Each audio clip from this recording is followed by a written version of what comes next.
রাষ্ট্রের চোখে প্রাণের মূল্য যখন শুধু পরিসংখ্যান হয়ে দাঁড়ায়, তখন ন্যায় বিচারের পাল্লা ঝুঁকে পড়ে শূন্যের দিকে। তবে এই শূন্যতা পূরণে দরকার ক্ষতিপূরণ আইন, কিন্তু দেশে নেই সেই আইন। সিআরপিসি ও সিপিসিতে ক্ষেত্র বিশেষে ক্ষতিপূরণের বিধান থাকলেও নেই যথাযথ প্রয়োগ। আইনজীবীরা বলছেন, যুগের পরিবর্তনে ঝুঁকির ধরনও বদলেছে, তাই দরকার সময় উপযোগী আইন। অলিয়ন রনির রিপোর্টে বিস্তারিত। নদী ভাঙন এলাকার মানুষ জানে, একবার মাটি সরে গেলে শুধু ঘর নয়, ভেঙে যায় জীবনের নিশ্চয়তা। দেশে তেমনি প্রতিদিন কোথাও না কোথাও ভাঙছে মানুষের অধিকার, হারিয়ে যাচ্ছে নিরাপত্তা, অথচ ক্ষতিপূরণের দুয়ার থাকে অনেকটাই অন্ধকারে ঢাকা।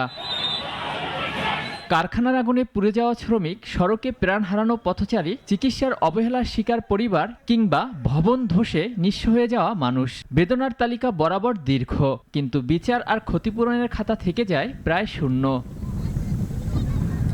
তবে দেশে কি জীবনের মূল্য শুধুই সংবাদ শিরোনাম আর সমবেদনাই কি যথেষ্ট?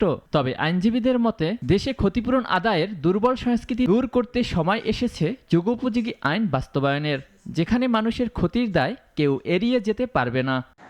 এমন কোনো আইন হওয়া প্রয়োজন যে আইন তৎক্ষণাৎ অ্যাকশন নেওয়া যায়, কিন্তু একই সাথে সেখানে নিরাপরাধ ব্যক্তি বা যার কোনো দোষ নেই তারা যেন কোনো রকম হ্যারাস না হয়, সেই ব্যাপারেও আইনের একটা চেক অ্যান্ড ব্যালেন্স হওয়া প্রয়োজন।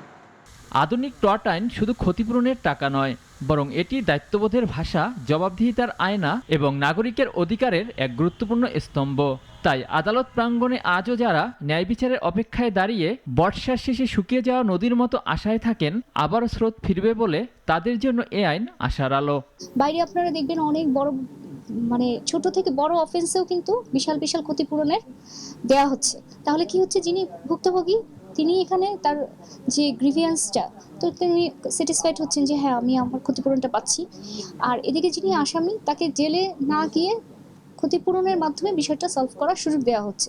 আইন হওয়া উচিত সময়কে উল্লেখ করা এবং সেই সময়ের মধ্যেই মামলাটা নিষ্পত্তি হবে, সেরকম বিধান থাকা প্রয়োজন। তবে সিআরপিসি ও সিপিসিতে কোথাও কোথাও বিচ্ছিন্নভাবে ক্ষতিপূরণের বিধান থাকলেও তার কার্যকর প্রয়োগ দেশে খুবই সীমিত।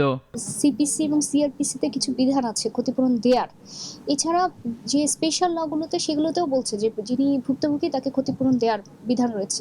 ক্ষত শুধু গণনা কিংবা হাইকোর্টের রায় সীমাবদ্ধ না রেখে দরকার যথাযোগ্য মানবিক ও কার্যকর টর্ট আইন বাস্তবায়ন, যেখানে অবহেলা, দায়িত্বহীনতা কিংবা প্রতিষ্ঠানের গাফেলতিকে করবে জবাবদিহি। তাহলে মিলবে কাঙ্ক্ষিত মুক্তি। অলিউল রনি, নাগরিক, ঢাকা।